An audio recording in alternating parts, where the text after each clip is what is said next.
हाँ जी। ओम। अखण्डमण्डलाकारं व्याप्तं येन चराचरं तत्पदं दर्शितं येन तस्मै श्रीगुरुवे नमः। ध्यानमूलं गुरुमूर्ति पूजामूलं गुरुपदं मन्त्रमूलं गुरुवाक्यं मोक्षमूलं गुरुकृपा। हरि ओम। बहुत अच्छे। भगवान ने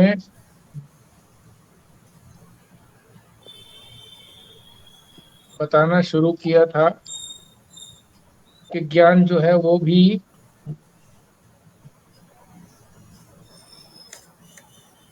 त्रिगुणात्मक होता है। कभी जो है वो सत्वगुणी होता है, कभी रजोगुणी और कभी तमोगुणी। यानी जिस गुण की अधिकता होगी उसी को ही वही उसमें प्रबल रहेगा।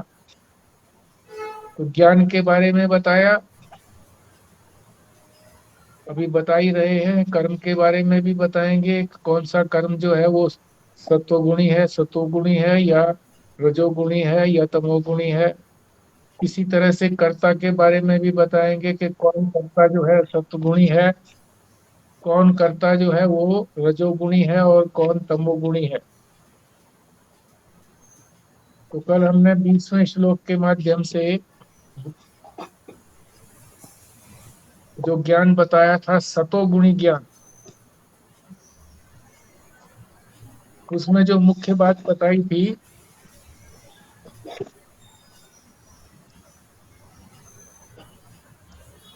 कि वो अद्वितीय तत्व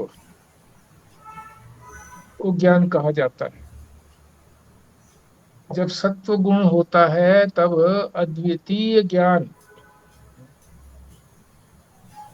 का हमें पता लगता है, और वही जो है वास्तविक ज्ञान है, यथार्थ ज्ञान है। और उसी से जन्म मरण का जो ये चक्र है, संसार में आए, फिर मृत्यु, फिर संसार में आए, जन्म हुआ, वही इस संसार चक्र को काट सकता है।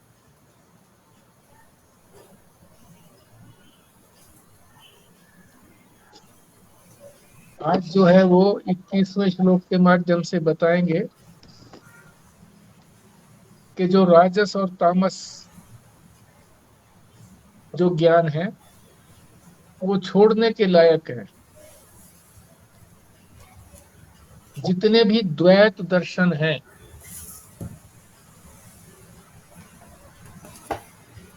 जो दो को मानते हैं, दो का मतलब सिर्फ दो से नहीं, बहुतों को, द्वैत से तात्पर्य दो या दो से अधिक को द्वैत कहते हैं, वो वास्तविक ज्ञान नहीं है।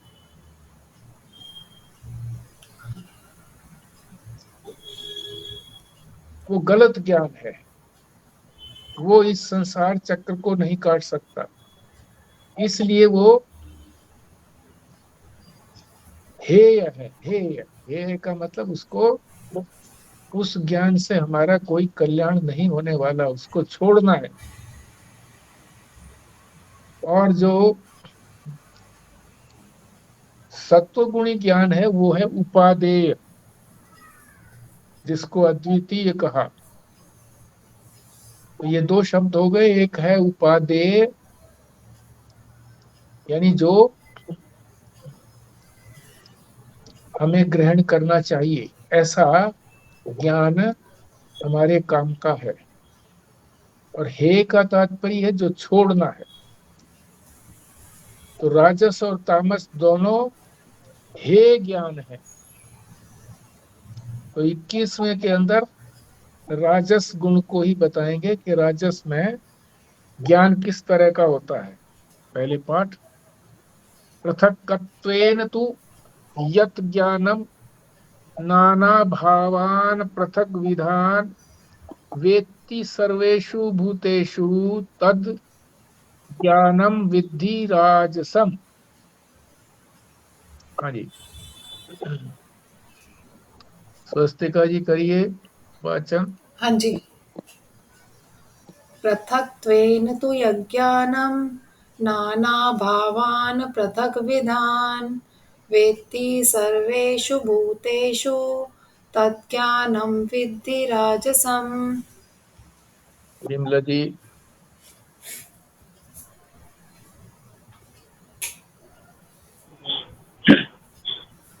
पृथक्त्वेन तु यज्ञानं नानाभावान् पृथग्विधान् वेत्ति सर्वेषु भूतेषु तत् ज्ञानं विद्धि राजसम्।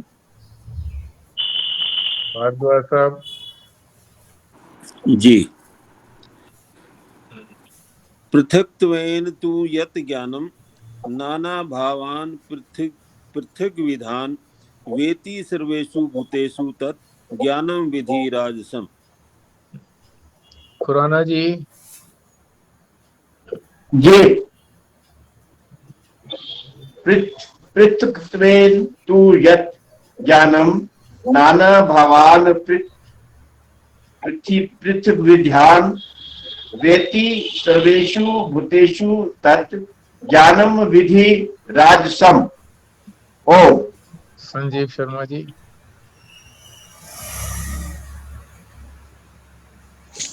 जी। पृथक्त्वेन तु यत् ज्ञानं नानाभावेन पृथग्विधान् वेति सर्वेषु भूतेषु तत् ज्ञानं विद्धि राजसम्। ठीक है। तो ये 21वें श्लोक में भगवान बता रहे हैं कि रजोगुणी ज्ञान कैसा होता है। पृथक्त्वेन, अलग अलग। तू माने परंतु, यत माने जो ज्ञान, जिस ज्ञान के द्वारा अलग अलग नाना भावान, भाव का मतलब है जो होना, जो एग्जिस्ट करता है, उसको कहेंगे आत्मा। अनेक आत्माओं को अलग अलग पृथक विधान, अलग अलग जानता है। जिस ज्ञान से, यानी जो ज्ञान आत्माओं को अलग अलग बताता है कि सारी आत्माएं अलग अलग हैं, प्रत्येक जीव में अलग अलग आत्मा है। वेत्ति सर्वेषु भूतेषु, सारे ही प्राणियों के अंदर जो इस प्रकार से वेत्ति माने जानता है, सर्वेषु माने सबके अंदर, भूतेषु माने प्राणी भूत, सभी प्राणियों के अंदर जो इस प्रकार से जानता है, तत् ज्ञानम, ऐसे ज्ञान को, विद्धि माने जानो, राजसम, ऐसे ज्ञान को राजस ज्ञान आप जानिए। तो क्या तात्पर्य है? राजस ज्ञान कैसा है? जिस ज्ञान में प्रत्येक प्राणी के अंदर अलग अलग आत्माएं जानी जाती हैं।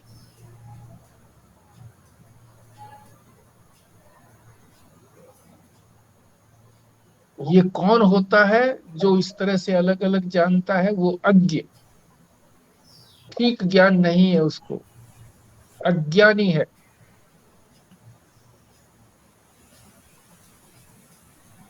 सात्विक ज्ञान जो पीछे बताया था पिछले श्लोक में, उसमें तो एक भाव कहा था। एक भाव का मतलब एक आत्मा, सभी प्राणियों के अंदर एक ही आत्मा है, ये बताया था। और यहाँ नाना कह रहे हैं, नाना का मतलब अनेक, नाना भाव यानी अनेक आत्माएं।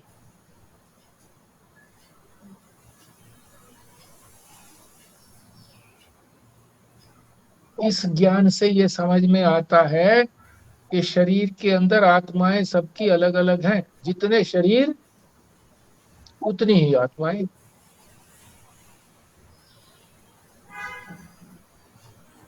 एक आत्मा की दृष्टि नहीं है, अनेक आत्माओं की दृष्टि है। कैसे समझते हैं? वो पृथक विधान, तो वो अलग अलग लक्षण भी बताते हैं।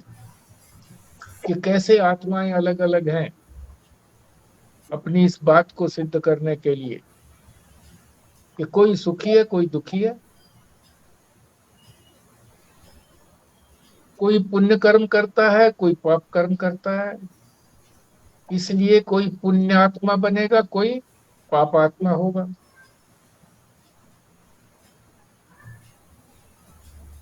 ऐसा कौन समझता है? जो अज्ञानी व्यक्ति है।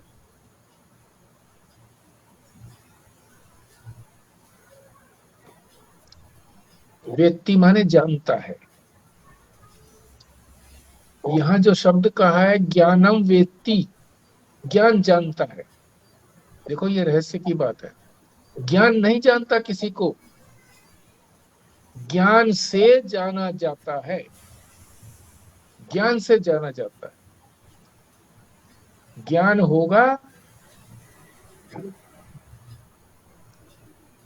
तो सब कुछ जाना जाएगा। ज्ञान कहो, आत्मा कहो, चेतन कहो, वो होगा तो सब चीजें जानी जाएंगी। ज्ञान किसी को नहीं जानता। जानने वाले तो यंत्र जानते हैं, बुद्धि जानती है, मन जानता है, ज्ञान स्वयं नहीं जानता।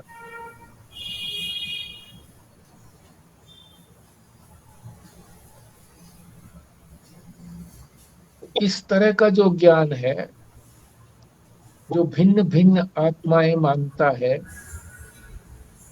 और उसके लिए तर्क देता है कि कोई अच्छे कर्म करता है कोई बुरे कर्म करता है, जो अच्छे कर्म करता है वो पुण्य आत्मा है,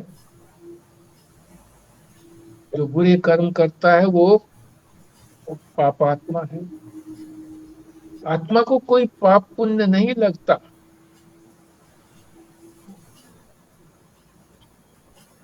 किसको लगता है फिर? ये प्रश्न याद रखना आप, ये प्रश्न है। ये संपूर्ण हो जाए हमारा श्लोक, तब आप इस प्रश्न को दोहराना और उत्तर भी बताना, फिर चर्चा करेंगे।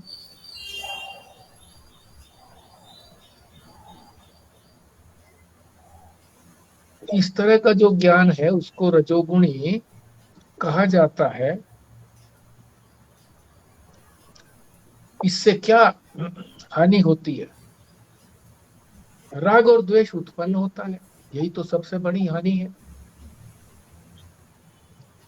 राग क्या करता है? कोई अनुकूल पदार्थ होता है तो उसके प्रति राग हो जाता है कि ये मेरे से हट करके जाए ही ना कहीं भी। द्वेष होता है तो वो दूर से ही कहता है कि ये तो परे हटाओ। उसके लिए कर्म करता है, मेरे से जाए नहीं उसके लिए भी कर्म करता है, और मेरे पास आए नहीं उसके लिए भी कर्म करता है। और कर्म करता है तो फिर फंसता है। कर्म जो है या पुण्य होगा या पाप होगा। पुण्य और पाप को भोगने के लिए, फिर सुख दुख भोगने के लिए फिर प्रारब्ध बनेगा, फिर संसार में आएगा। तो राग द्वेष ही कारण है। ये जो हमको भेद प्रतीत होता है एक चीज से दूसरी चीज में, अलग अलग मालूम पड़ती हैं, राग द्वेष के कारण मालूम पड़ती है।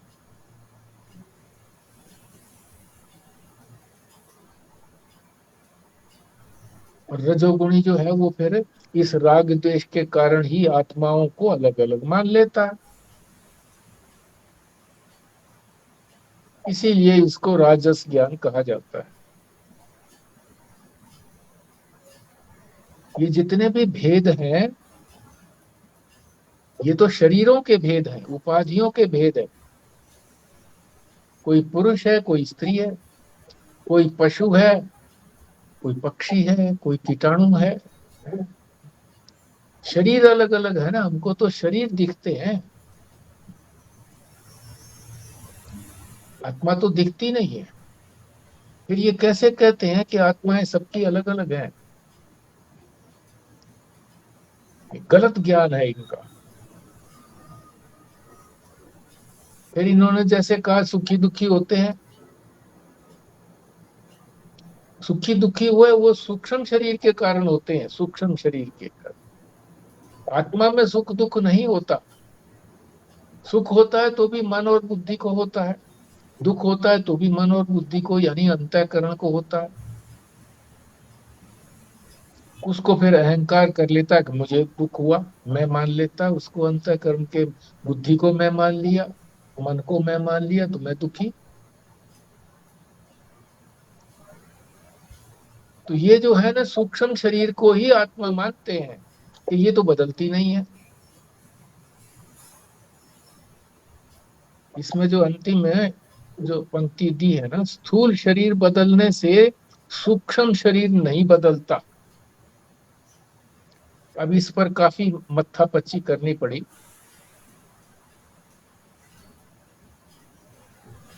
कि सूक्ष्म शरीर, स्थूल शरीर बदलने से सूक्ष्म शरीर नहीं बदलता। ये क्यों सोचते हैं ऐसा नहीं बदलता? क्योंकि सूक्ष्म शरीर को ही आत्मा मानते हैं।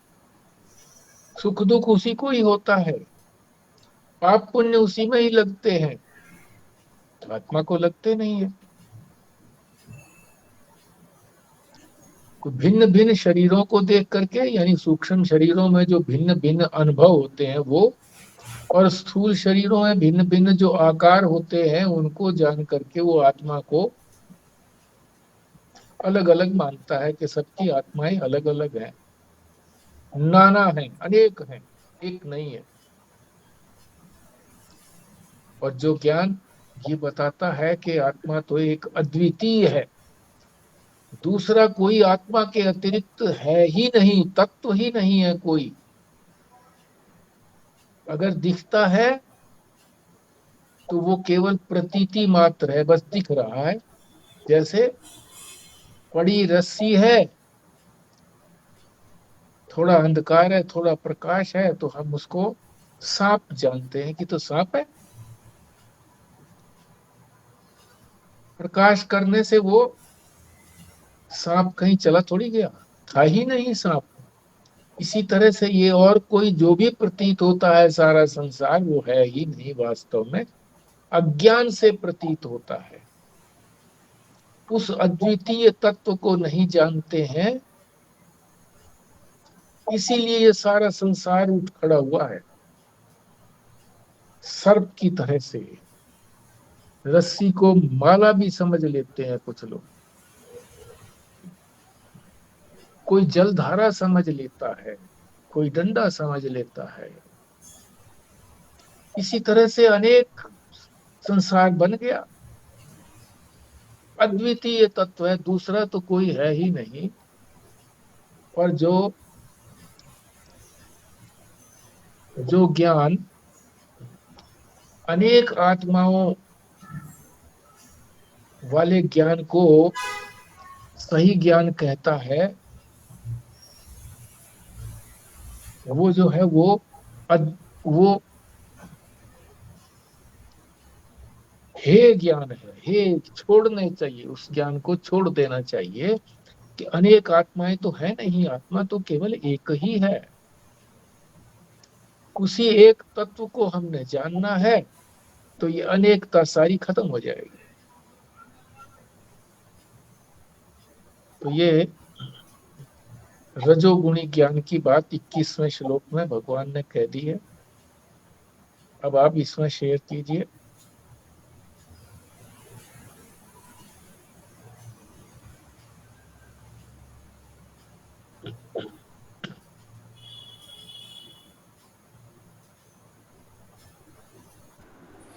तो पाप पुण्य किसको लगता है जी, वो तो बता दो। हमारे मेरे हिसाब से तो अंतःकरण को लगता है। ठीक है, और कोई बताएं, यही था क्या प्रश्न जी बीच में जो आया था? बीच में भी तो एक प्रश्न मैंने कहा था ना, इसको याद रखना। यही था जी, यही था। अच्छा ठीक है। और लोग चिंतन करें, पाप पुण्य किसको लगता है? आत्मा को तो लगता नहीं है, ये तो बात स्पष्ट हो गई। तो किसको लगता है? अभी तो आपने बताया जी, अंतःकरण को ही पाप और पुण्य लगता है और अंतःकरण को ही सुख दुख होता है। एक शब्द और भी बोला था इसके साथ। जो करता है जी उसको वो भोगता है। हाँ, जिसमें कर्तव्य है वो भोक्तृत्व है उसमें। क्या हम पर इसको जीवात्मा बोल सकते हैं? हाँ, जीव बोल सकते हैं, जीवात्मा बोल सकते हैं, ठीक है। उसमें तो फिर हमारी इंद्रियां भी आ जाएंगी, मन बुद्धि भी आ जाएगा, मतलब अंतःकरण तो आएगा ही आएगा। हाँ, तो फिर अंतःकरण बोले या जीवात्मा बोले एक ही बात है। जीव कब बनता है तो वो भी परमात्मा ही। स्वरूप तो उसका भी सच्चिदानंद ही है, पर वो जीव कब बनता है, जब इस स्थूल शरीर को और सूक्ष्म शरीर को अपना मैं मान लेता है। तो यहाँ जो मैं मानना है ना, ये रहस्य है। मैं मानना, मैं कौन मानता है? अहंकार।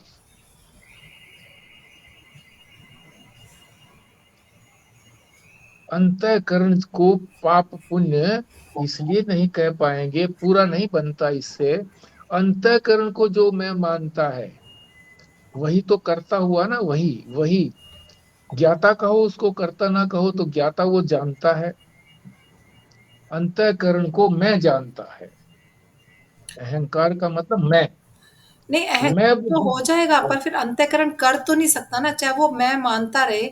पर जब तक वो कोई कार्य नहीं करेगा, पाप पुण्य नहीं होगा, तो फिर वो कर्तृत्व और भोक्तृत्व भी नहीं होगा। उसके लिए तो फिर वो चाहिए ना कि कोई उसके पास यंत्र भी हो करने के लिए। तो अंतःकरण यंत्र तो है ही।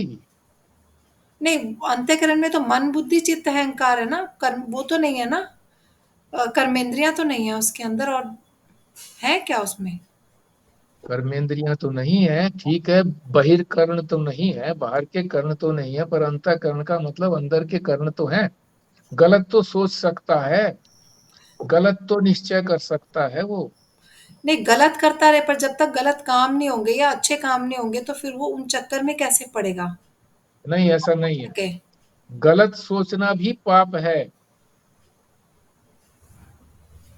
ये ठीक है कि वो कर नहीं पाएगा। कर्मेंद्रिय कर्मेंद्रियों तक ना पहुंचे, मगर पाप तो लगता है।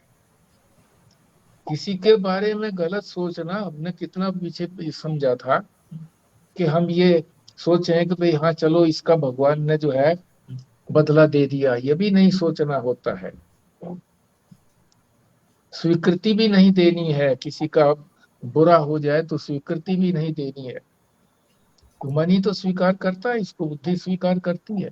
जब मृत्यु हो जाती है, तब सिर्फ हाँ, सूक्ष्म शरीर बचता है ना। हाँ। पर फिर वो तो कुछ नहीं कर सकता उस टाइम में, तो उसको कौन से पाप और पुण्य?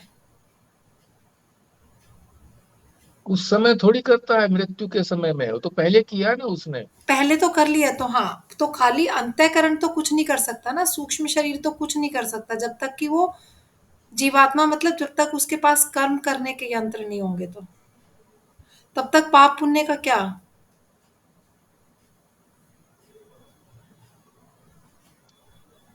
करण तो है, ये कहो कि उसके बहिर्करण नहीं है, अंतःकरण तो है। और उस अंतःकरण को मैं मानने वाला अहंकार भी है। अहंकार समेत सूक्ष्म शरीर जाएगा ना वहां पर। इंद्रियां भी सूक्ष्म शरीर हैं, चाहे वो बहिर्करण है, ये सारा वहां जाएगा दूसरे शरीर में। जो यहाँ पर कर्म किए हैं वो सारे कर्म जो है कंसोलिडेट होकर के, इकट्ठे होकर के अंतःकरण में रहेंगे।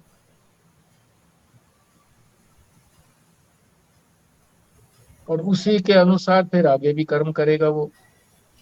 जो सूक्ष्म शरीर है, जो अंदर अंतःकरण के अंदर जो उसके वासनाएं बैठी हुई है, उसके अनुसार आगे कर्म करेगा।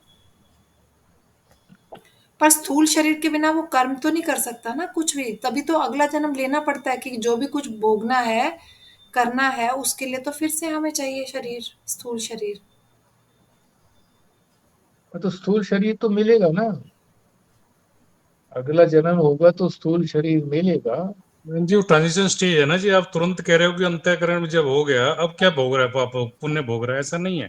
ट्रांजिशन फेज है, तुरंत भी मिल सकता है। जैसे कह रहे हैं 13 दिन के लिए कोई शरीर तुरंत भी मिल जाता है, किसी को काफी टाइम इंतजार करना पड़ता है, तब तक उसके अनुकूल ये शरीर का निर्माण ना हो तब तक। और आप सोच रहे हो जब तक शरीर नहीं मिल रहा तब तक तो भोग नहीं रहा है, पाप पुण्य का वहीं पड़ा हुआ है। ठीक है, चित्त हाउस में स्टोर है, वहां पर वो उसके जो पाप पुण्य है चित्त के अंदर स्टोर हैं, उसके अनुरूप जितनी जल्दी या देर में जब भी शरीर मिलेगा तब भोग लेगा।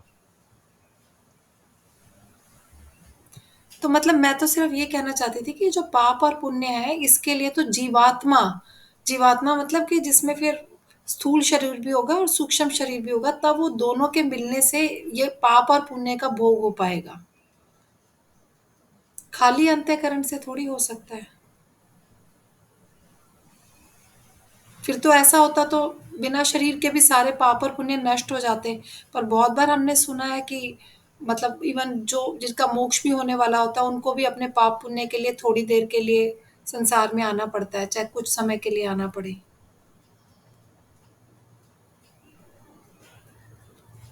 तो वो भोगने के लिए तो स्थूल शरीर चाहिएगा जी, बिल्कुल ठीक बात है। वो कौन सी भी किसी भी योनि में होगा स्थूल, बाकी ये मनुष्य की जो है ये कर्म योनि भोग योनि दोनों है, बाकी जो है जो दूसरे वो भोग योनि के अंदर है। भोगने के लिए तो शुरू स्थूल शरीर चाहिए चाहिए। देखो ये भोग आयतन है, भोग करने का स्थान है,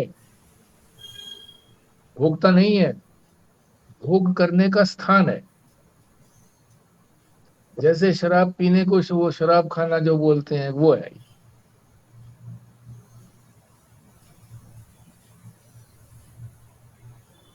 तो स्थूल शरीर तो हर समय रहता ही है, उसमें क्या दिक्कत की बात है। आप ये कहते हो कि स्थूल शरीर के बिना तो भोग होता नहीं है। क्यों नहीं भोग होता स्थूल शरीर के बिना? स्थूल शरीर के बिना हम पाप तो कर्म करते हैं कि नहीं करते हैं, पाप कर्म होता है कि नहीं होता। और पाप कर्म होते हुए फिर हमारे अंदर ये भी होता है कि तैने गलत काम किया।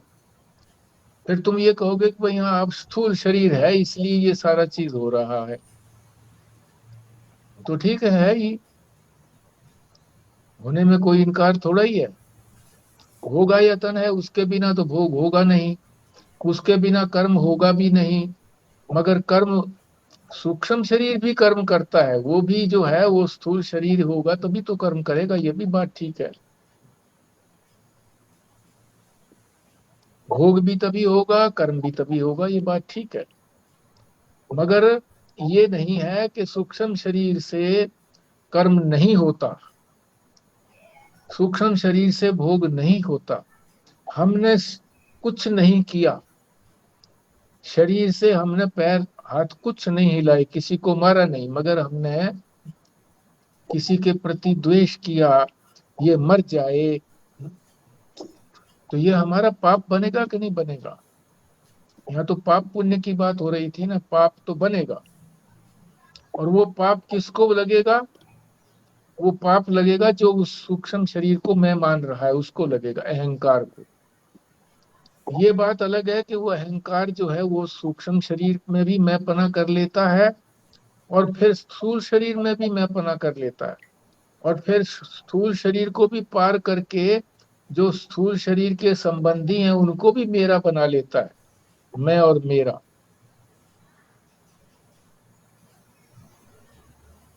स्थूल शरीर के संबंधी कौन से जी? ये कर्म कर्म हाथ पांव कर्म। हाँ जी, स्थूल शरीर के संबंधी आपने जो कहा है, हाँ जी, ये क्या करण हो गए जी, हाथ पांव वगैरह? ये हमारे बेटे पोते धन मकान ये संबंध हो गया कि ना। संबंध माने किसी के साथ मैं पना चला जाना, मेरा बन जाना, मेरे बन गए ना, ये मेरा बेटा मेरी पत्नी, मेरा धन मेरा मकान, ये संबंध हो गए, इनको संबंधी बोलते हैं। मैं तक शरीर तक रहा तो मैं रहा, शरीर से अलग चला गया तो मेरा हो गया। हालांकि शरीर भी मैं नहीं है, वो तो ज्ञान की बात है कि क्योंकि हम शरीर को देख रहे हैं तो देखने वाला दिखने वाली चीज से अलग होता है, तो वो भी अलग है, पर इसको हम जानते नहीं है। बिना जाने हुए इसको मैं मान रहे हैं। पर जो अपने संबंधी वगैरह हैं जो भी कुछ, उसको तो हम अलग जानते हैं, जानते हुए उसको मेरा कह रहे हैं, हम जानते हैं उसको, इसीलिए तो उसको गौण आत्मा कहा था, इसको मिथ्या आत्मा कहा। गौण आत्मा का तात्पर्य, अभी दूर चली जाएगी बात, गौण आत्मा का तात्पर्य यही है कि जो जानते हुए हम उसको मेरा मानते हैं, और यहां हम जानते ही नहीं है कि ये हमारे से अलग है, इसको मिथ्या कहते हैं।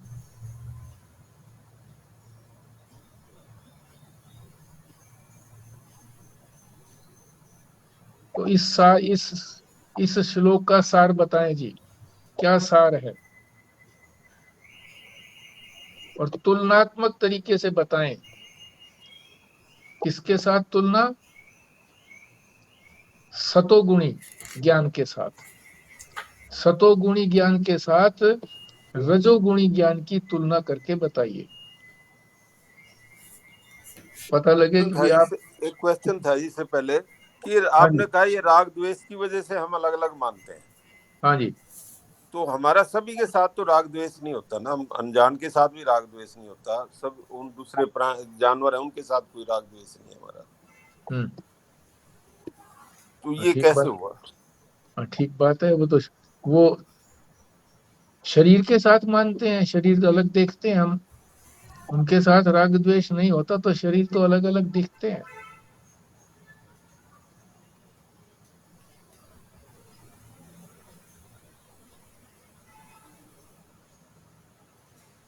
पर जो संपर्क में आते हैं उनके साथ आसक्ति हो जाती है, जो संपर्क में नहीं आते उनके साथ कोई आसक्ति नहीं है। हवाई जहाज गिरा, सैकड़ों आदमी मर गए, उनके साथ कोई वो निकटता थी नहीं, तो कोई आसक्ति नहीं बनी। अपना ही कोई बच्चा अगर उसके अंदर होता तो कितनी तालामेली लगती, कितना दुख होता। तो जो संपर्क में है हमारे, उनके साथ राग द्वेष बनता है, संपर्क में नहीं उनके साथ नहीं बनता।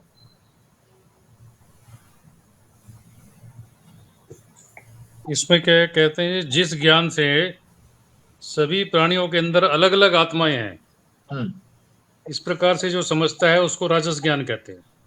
ठीक। और जो सभी सभी शरीरों में एक ही आत्मा है, हम्म, सभी प्राणियों में, सभी में जब मान करके एक ही आत्मा को समझता है, जानता है, वो सतोगुण ज्ञान है। ठीक बात। तो कौन से गुण को जो है, कौन से ज्ञान को ग्रहण करना चाहिए, कौन से ज्ञान को नहीं ग्रहण करना चाहिए, उसके लिए शब्द भी बताओ जो शास्त्र में बताए हैं। शब्द, दो शब्द, ग्रहण करना और न ग्रहण करना, कौन सा शब्द है वो करिए, आप बताइए उसको। मैं अभी पहले वाले क्वेश्चन को ही थोड़ा बताना चाहती हूँ, जो मेरा एक बार कहीं का एक्सपीरियंस है। हाँ। तो जैसे अगर हम किसी को भी देखते हैं, हमारे सामने हम्म, कोई भी व्यक्ति आता है, 4 व्यक्ति आते हैं, तो हम उसको देखते हैं कि ये अर्चना है, ये संजीव है, ये खुराना अंकल हैं, और तो ये हमारा हो गया एक तरह से राजस ज्ञान। पर अगर हम बहुत विचार करें, क्योंकि जैसे थोड़ा बहुत गीता पढ़ रहे हैं, तब हम ये सोच सकते हैं कि शायद सब में जो आत्मा है वही हमारे में आत्मा है, तब फिर वो सात्विक ज्ञान हो सकता है। तो एक बार स्वामी जी ने बताया था कि जब उनके सामने कोई व्यक्ति आता है, तो वो नाम रूप और आकार को नहीं देखते, सबसे पहले वो यही देखते हैं, आत्म आत्म तत्व को देखते हैं। तो और उसके तो वो हो गया हमारा एक तरह से सत्व ज्ञान, और उसके बाद उनको दिखाई देता है कि अच्छा ये व्यक्ति है, इसका ऐसा ये नाम है, ये रूप है, ये आकार है। तो फिर उनको बाद में राजस ज्ञान ध्यान आता है। तो मतलब ये व्यक्ति की स्थिति पे डिपेंड करता है कि वो राजस ज्ञान लेगा या सात्विक ज्ञान करेगा। तो जब अलग अलग नाम रूप से हम भ्रमित हो जाते हैं तो वो राजस ज्ञान है, और जब एक ही आत्मा सब में दिखती है, ईश्वर रूप दिखते हैं सब, तो वो सात्विक ज्ञान है। ठीक बात, बिल्कुल ठीक। सात्विक ज्ञान को तो करने के लायक बताया जी, बाकी सब ज्ञानों को हे बताया। या हाँ। ये समझो राजस और तामस ज्ञान जो है ये परित्याग के योग्य है। ठीक है। सात्विक ज्ञान को उपादेय बताया जी, उपादेय। हाँ जी, बिल्कुल ठीक शब्द बोला आपने। ये शब्द भी और जो है ना, हमारी डिक्शनरी, ये हमारी वेकैबुलरी, हिंदी की कहो, हिंदी की भी है ये, और ये वेदांत की भी है, शास्त्र की भी वेकैबुलरी है, ये भी हमारी डेवलप होनी चाहिए। तभी तो हम जो भी शास्त्र का इंडिपेंडेंटली अध्ययन करेंगे तो ठीक से समझ में आएगा। और इसीलिए जो है शंकराचार्य जी पुरी के निश्चलानंद जी सरस्वती से एक बार मैंने कहा जी, आप जो है ना ये सारे पारिभाषिक शब्दों से ही अपना भाषण बोलते हैं, तो ये हर एक को समझ में नहीं आता। तो बोले मेरे गुरुजी ने, उनके गुरुजी कौन थे याद नहीं आ रहा, उन्होंने ये कहा था कि पुरी के अंदर, जगन्नाथपुरी के अंदर और वृंदावन में अपनी भाषा को मत भूलना, वही वेदांतिक भाषा, वही टेक्निकल भाषा बोलनी है, और जगह कुछ भी बोलो, इसलिए बोलता हूं। तो ये वोकैबुलरी हमारे अंदर डेवलप हो जानी चाहिए। ठीक है, उपादेय और हे 2 शब्द हो गए। ठीक है जी। अब इसमें तो कोई न जानने की बात रही नहीं। तो आगे अगला श्लोक करना है, क्या करना है, बोलिए। वो दैनंदिनी कर लेते हैं, वो जो रस्म। चलो हाँ, ठीक, करिए। करो। हाँ करिए जी, करो जी शुरू फटाफट।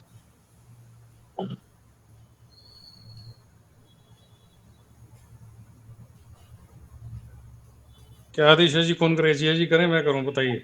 वही जो पहले बोल जाए वही ठीक है, पहले बोले सो कुंडा खोले। मैं करता हूं जी फिर। हम्म। आज का शीर्षक है जी विलक्षण चिकित्सा। हम्म। थोड़ा सा जो है विस्तार में है, मैं पहले पेज पढ़ लेता हूं पूरा, उसके बाद जो है चर्चा कर लेंगे। हम्म। राजा निमि ने सर्वप्रथम नव योगेश्वरों से आत्यंतिक क्षेम संबंधी जिज्ञासा की। आत्यंतिक आत्यंतिक क्षेम, सेम, ठीक है। क्षेम क्षेम आगे बता रहे हैं वो। हम्म। आत्यंतिक माने जिससे बढ़कर दूसरा कोई ना होवे, हम्म। क्षेम माने परम कल्याण। हम्म।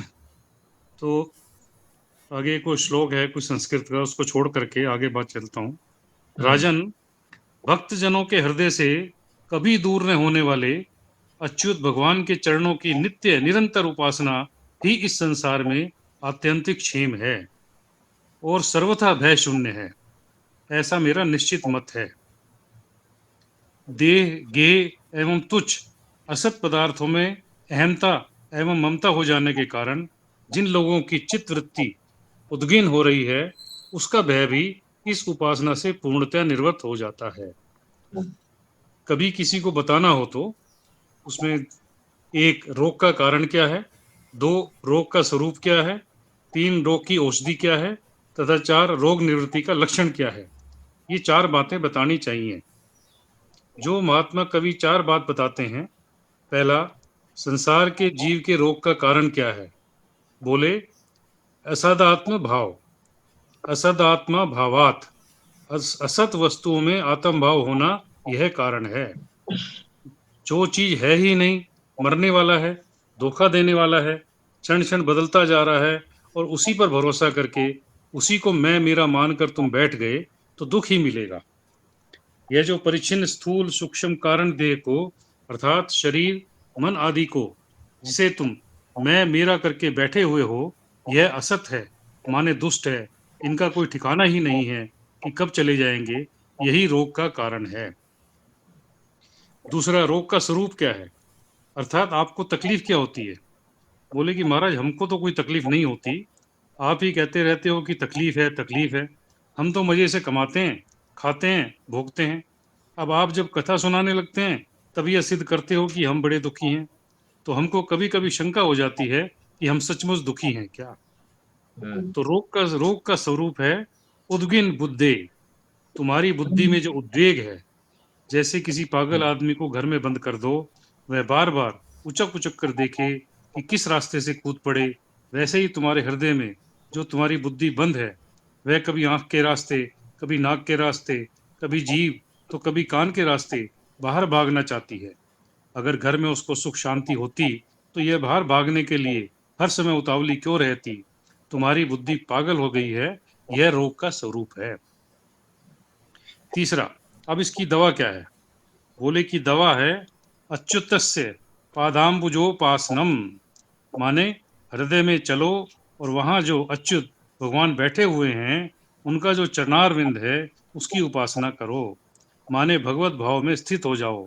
तुम्हारे हृदय में जो कोमल कोमल रस सुगंधित असंग भगवत पदारविंद हैं, उनको पकड़ो। जैसे औषधियों का रस निचोड़ कर लेते हैं, वैसे यहाँ पदाम्बुज का रस पान करो। यह रोग की दवा है। चौथा, स्वस्थ का लक्षण क्या है? लक्षण यह है कि फिर कोई डर नहीं रहेगा। कुताश्चिद भयम एवं विश्वात्मना यत्र निर्वर्तते भी। जो तुम इस उपासना को करोगे तो सर्वात्मना भय की निवृत्ति हो जाएगी, फिर कोई डर नहीं रहेगा। पहली बात, किसी भी ओर से भय नहीं रहेगा। दूसरी बात, संपूर्ण रूप से भय की निवृत्ति हो जाती है, अर्थात मोक्ष हो जाता है। इस प्रकार बुद्धि के पागलपने के रोग की निवृत्ति के लिए अच्युत के पादाम्बुज की उपासना ही वास्तव में आत्यांतिक क्षेम है। ये बात हो बताई जिन्होंने, विलक्षण चिकित्सा इसका शीर्षक था। इसमें चार जो ये बात थी, रोग का कारण, स्वरूप, औषधि और उसके लक्षण, निवृत्ति का लक्षण, ये सवाल था और इनका जवाब इसमें दिया गया है जी। ओम इति श्री। अब एक एक पर चर्चा करें जी। रोग का कारण, हमारी वासनाएं जी, जो हमारा जी? वासनाएं हमारी, जो इनसे मैं पना कर चुके हम सारी चीजों से, जो जो जो है, इसमें तो एक लाइन में बताया जी, असत वस्तुओं में आत्म भाव होना, ये जो है पहला कारण है। असत वस्तुओं में आत्म भाव का होना। हाँ, इसी को जो है ना, इसी को ठीक से समझ लो। असद वस्तु, सद कहते हैं जो सच्ची हो वस्तु, उसको सद कहते हैं। असद का मतलब जो झूठी है। हम इसको ये भी तो कह सकते हैं कि सद को असद समझना और असद को सद समझना। हमने तो आत्मा को समझ तो लिया, उसमें कहा है असद वस्तु में आत्म भाव होना। नहीं असद वस्तु है, अगर अलग अलग करके समझ लिया वो तो ठीक है, बट आत्म भाव कर लेते हैं असद में। मेरा जो यहाँ पे क्वेश्चन है वो ये है, ये तो ठीक है, असद वस्तु को हमने सद समझ लिया है, क्योंकि मैं और मेरा जिसको हम समझते हैं वो तो सब असद है, अनात्मा है। पर हमने एक्चुअली आत्मा को भी तो आत्मा नहीं समझा ना, उसको भी तो सद नहीं समझा। उसको भी तो हमने मतलब उसको हमने जाना ही नहीं, तो उसको भी हम बाकी की तरह से ट्रीट कर रहे हैं। तो वो भी तो एक विकार नहीं हो गया एक तरह का, कि सद को असद और असद को सद जानना। हाँ ठीक है, वो और आगे आगे बढ़ने वाली बात हो गई है तो हाँ। वो भी ठीक है, मगर यहाँ तो सिर्फ यही कहा है कि भाई हम जो है ना उसको असद वस्तु को सद जानते, यही कहा ना जी। असद वस्तु के साथ आत्म भाव, मैं पना कर लेते हैं उसके साथ कि यही मैं हूं। झूठ को ही अपने आप को कह दिया कि यही मैं हूं। तो अब ये देखना पड़ेगा कि झूठ क्या है। तो संसार झूठ है। कैसे झूठ है? बदलता रहता है, विकारी है, बार बार विकृत होता रहता है, इसमें विकार आते रहते हैं। यही राजस ज्ञान है जी, राजस ज्ञान भी यही है।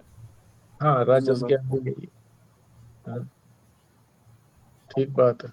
और संसार तो थोड़ा बाद की बात है।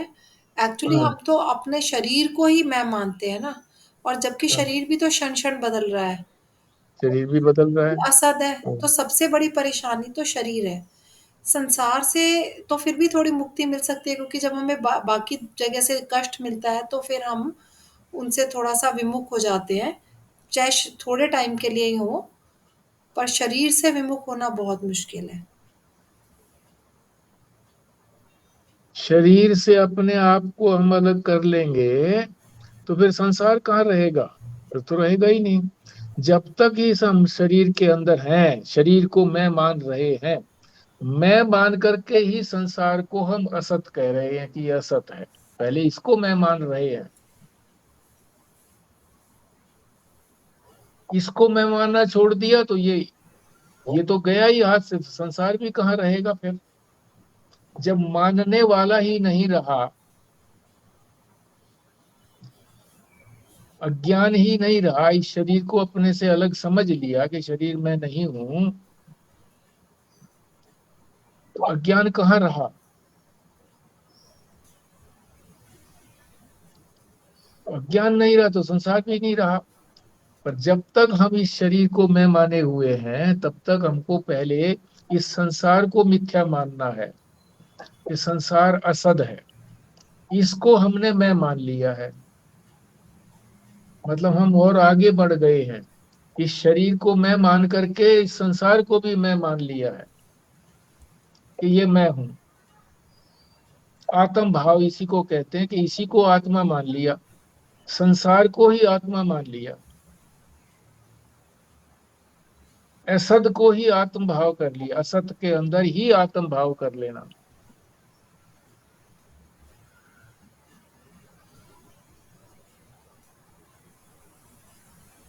ये रोग का कारण है। इसके अंदर और क्या विस्तार बताया था इसमें कारण के अंदर?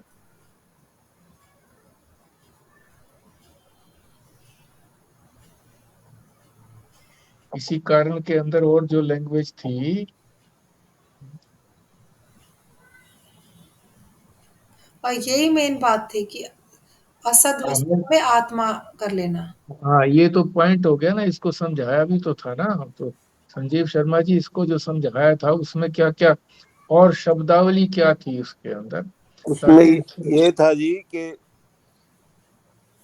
असत भावात असत वस्तुओं में आत्म भाव होना यह कारण है। जो चीज है ही नहीं मरने वाला है, धोखा देने वाला है, अक्षर अक्षर में बदलता रहता है, और उसी पर भरोसा करके उसी को मैं मेरा मानकर तुम बैठ गए हो तो दुख ही मिलेगा।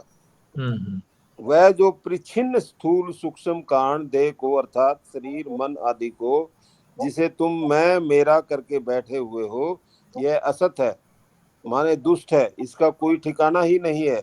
यह कब चले जाएंगे, यही रोग का कारण है। अपने शरीर को ही मैं मानने बैठे हो, वही मेन कारण है। अब यहाँ पर जो है ना वो तीनों शरीरों की बात आ गई। स्थूल सूक्ष्म कारण, कारण का मतलब अज्ञान, उसी को मैं मान लिया। तो यहाँ वो स्वस्तिका की बात भी आ गई कि भाई स्थूल शरीर से भी मैं पना रखना है, ये भी अज्ञान ही है, ये भी असद ही है। तो असद तो ये तीनों ही चीजें हो गई, स्थूल शरीर भी, सूक्ष्म शरीर भी, कारण शरीर भी। और कारण शरीर जो है वो अज्ञान कहते हैं, अज्ञान से ही सारा संसार बना। तो संसार भी असद है, दुख देने वाला है, क्षण क्षण बदलता है, मरने वाला है।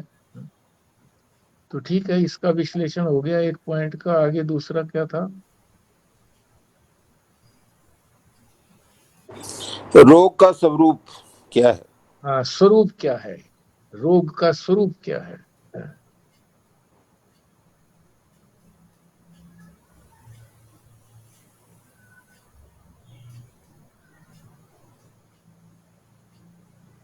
क्या बताया था इसमें? वो उद्विग्नता, ये था क्या?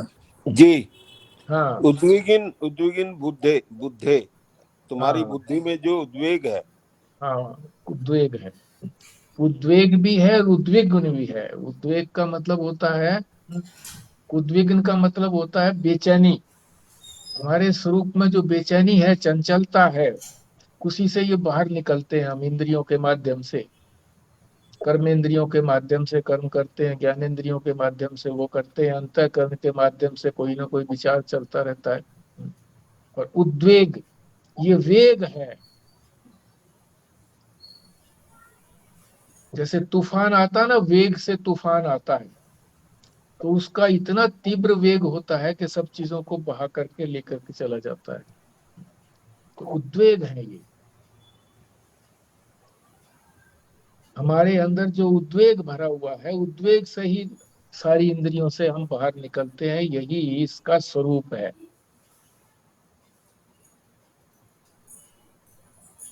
और फिर जो वो बात कही थी कि भाई शास्त्र सुनते हैं तब हमें लगता है कि कुछ है गड़बड़, नहीं तो कोई नहीं, हम तो शांति से बैठे हैं, उसी इसी में तो होगा ना उद्वेग, शांति से तो नहीं बैठे हम, उद्विग्न है। हाँ, इसी में है जी, वो हम तो शांति से बैठे हैं।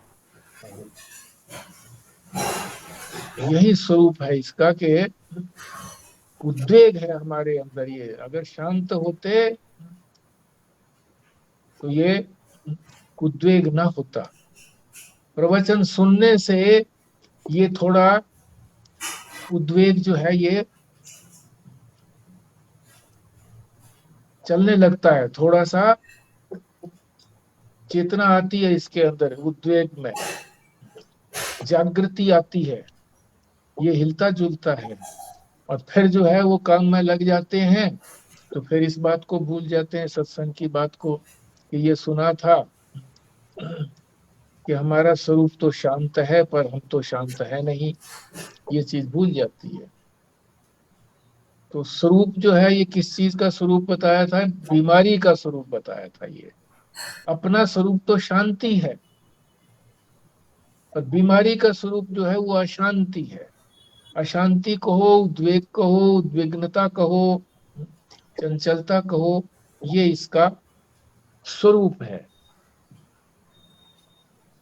किसका स्वरूप है? बीमारी का स्वरूप रहा ना जी ये। बीमारी का स्वरूप है जी। हाँ, बीमारी का स्वरूप, हाँ, अपना स्वरूप नहीं है ये, बीमारी का स्वरूप है। और उपचार इसका क्या है? रोग का निवारण कैसे निवृत्त होगा? एक ही शब्द में अगर कहें तो भक्ति। तो वो भक्ति को जो है इन्होंने बड़े उस बड़ा लंबा चौड़ा वर्ड है जी। इडियोटिक तरीके से, जैसे ईडीएम बोलते हैं ना, वो हिंदी में क्या शब्द बोलते हैं उसके लिए, ईडीएम के लिए? मुहावरा कहना चाहते हो? हाँ, मुहावरा तो नहीं है ये। अच्युतस्य पदाम्बुजोपासनम, माने मतलब हृदय में चलो, वहां जो अच्युत भगवान बैठे हैं उनको चरण विंद है, उसकी उपासना करो, माने भागवत भाव में स्थित हो जाओ। हाँ, मेन तो ये, यदि भागवत भाव में स्थित हो हाँ, जाओ, ये मेन तो इसका। अच्युत का अर्थ है जिसका कभी च्युत नहीं होता। च्युत का अर्थ है जो अपने स्थान से कभी डिगता नहीं है, एक जैसा हमेशा बना रहता है। तो वो कौन है? शिव भगवान है, परमात्मा अडिग है। अडिग। अडिग, अडिग हैं। और उनके चरणाम्बुज, अंबुज का क्या अर्थ है? कमल, चरण कमल। उनके चरण कमल को पकड़ लो, सतत उनकी ही आराधना करते रहो, उनके ही चरणों के अंदर विराजमान रहो सतत, तो ये बीमारी दूर हो जाएगी। कौन सी बीमारी? उद्विग्नता, अशांति। ये जो कर्म में हम सब लगते हैं, ये अशांति के कारण ही तो लगते हैं। शांत व्यक्ति जो है वो अधिक कर्म में नहीं लगता, शांति से बैठा रहता है। मगर ये मत समझना कि कोई तमोगुणी हो और कुछ काम नहीं करता हो तो कहोगे कि भाई वो तो शांत बैठा है। नहीं, वो तमोगुण की वजह से वो आलस्य में, प्रमाद में, निद्रा में बैठा है। मगर जिसमें आलस्य, प्रमाद, निद्रा नहीं है, जिसने कर्म करके देख लिया कि कर्म करने से ये मोक्ष नहीं होगा, ये जन्म मरण का चक्र नहीं कटेगा, वो शांत हो जाता है कि कर्म में नहीं जाता, फिर वो ज्ञान में जाता है कि हाँ, जान लेना चाहिए। पर ऐसा नहीं है कि सीधे ज्ञान में चले जाएंगे। जब कर्म से थक जाएंगे अपना अनुभव हो जाएगा, दूसरे के कहने से बात नहीं बनती है। दूसरे ने कह दिया कि कर्म से कुछ नहीं होगा, ज्ञान से ही होगा, तो कर्म को छोड़ दिया, ज्ञान में लग गए, मगर कर्म किए बिना फिर भी नहीं रहा जाता, क्योंकि कर्म इंद्रियां हमें दी हुई है, भगवान ने संसार के लिए दी हुई है। जब इन कर्मेंद्रियों को थका करके ये अनुभव हो जाएगा हमको कि इन कर्मों से प्राप्त क्या हुआ, जो प्राप्त हुआ उससे क्या तसल्ली हो गई, शांति हो गई? नहीं हुई, और प्राप्त करने की इच्छा हो गई, और वासना बढ़ गई, संतोष नहीं हुआ। जब ये स्वयं अनुभव करेंगे हम अपने आप, तब इधर से मुख मोड़ेंगे।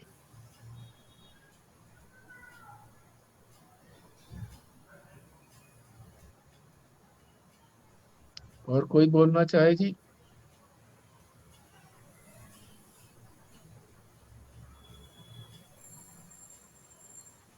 इसमें लास्ट है जी, स्वस्थ का लक्षण। हाँ, स्वास्थ्य का लक्षण, ठीक है, या स्वस्थ कहो या स्वस्थ स्वास्थ्य कहो, स्वस्थ लक्षण क्या है? हाँ जी। कि वो भय मुक्त हो जाता है, यही लिखा है। हाँ, भय की निवृत्ति हो जाती है, भय की निवृत्ति। और अंत में मोक्ष को जाता है। जो इस प्रकार बुद्धि के पागलपन के रोग की निवृत्ति के लिए अच्युत के पदाम्बुज की उपासना ही वास्तव में आत्यंतिक अक्षेम है, यानी कि उपासना में ही लगे रहो।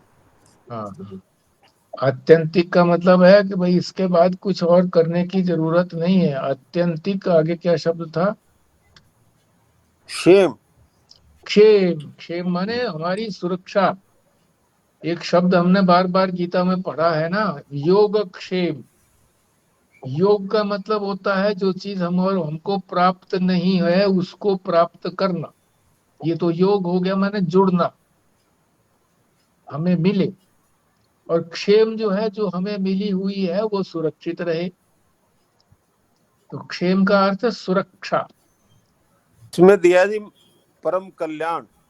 हाँ, क्षेम परम माने कल्याण। प्रेम कल्याण। हाँ, ठीक है, क्षेम का मतलब परम कल्याण।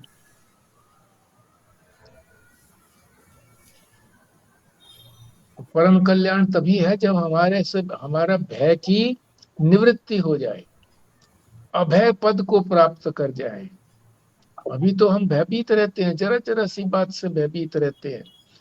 ये काम ऐसे ना हो जाए, ये हुआ नहीं है, आज काम वाली नहीं आई है, आज वो चेक डाला था वो अभी तक कितने दिन हो गए नहीं है हमारे पास आया है, उसके पास नहीं गया। कितने सारे हमारे शंकाएं मन में बनी रहती हैं, भय बना रहता है कि होगा कि नहीं होगा, पता नहीं। पुलिस की वर्दी दिख गई तो ये लगता है कि भाई ये कभी मेरे कोई ना पकड़ने आ जाए। एक दिन वो पुलिस वाला जो था वर्दी से दिखाई पड़ा तो मन में लगा कि भाई ये, अपनी बता रहा हूँ, कि ये फ्रॉड करने के लिए तो नहीं आ गया। क्योंकि कई बार फोन आए हैं इसी तरह से, फोटो के अंदर है। जब फोन किया तो वो उनका जो उन्होंने डाला हुआ था अपना, जो बोलते हैं स्टेटस, जो भी कुछ है, तो वो उसमें कई बार तो दो तीन वर्दी वाले दिखाई दिए, कई बार एक वर्दी वाला दिखाई दिया। तो वो उलट पुलट बातें करने लग गए। हाँ जी। तो लगा कि भाई ये तो फंसा देंगे हैं। तो वो उसको वो करना आता नहीं था, डिलीट करना तो आता था मगर वो नहीं आता था कि इसको ब्लॉक कर दे। फिर वो जब ये पता लगा कि भाई हाँ ये इसी तरह से, तो फिर ब्लॉक कर दिया। तो जो एक दिन पुलिस वाला की वर्दी इस पे आया था, जो हमारा सत्संग ही सुनने के लिए लालायित थे, तो उनकी वो वर्दी को देख करके ही मन में भय लगने लगा। इसी तरह से कोई अगर दरवाजा खटखटाए और सामने खोलने के बाद पुलिस वाला दिखाई दे तो सबसे पहले भय होगा ना उससे, तो पता नहीं किस लिए आया है। तो हम हर समय भयभीत रहते हैं। तो अभय पद की प्राप्ति ये कब हो सकती है? जब जो हमारा परम कल्याण क्या है, दुखों की आत्यंतिक निवृत्ति, परमानंद की प्राप्ति। ठीक है जी, अब ये समय भी हमारा सदुपयोग हो गया। आनंद रस रत्नाकर ने आनंद दे दिया। चली गई क्या?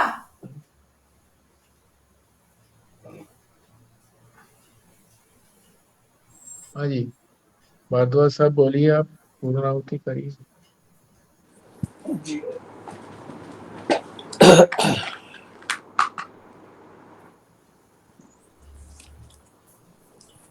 ओम पूर्णमदा पूर्णमिदम पूर्णात् पूर्णमुदच्यते पूर्णस्य पूर्णमादाय पूर्णमेवावशिष्यते। ओम शांति शांति शांति। ओम नारायण नारायण नारायण। नारायण।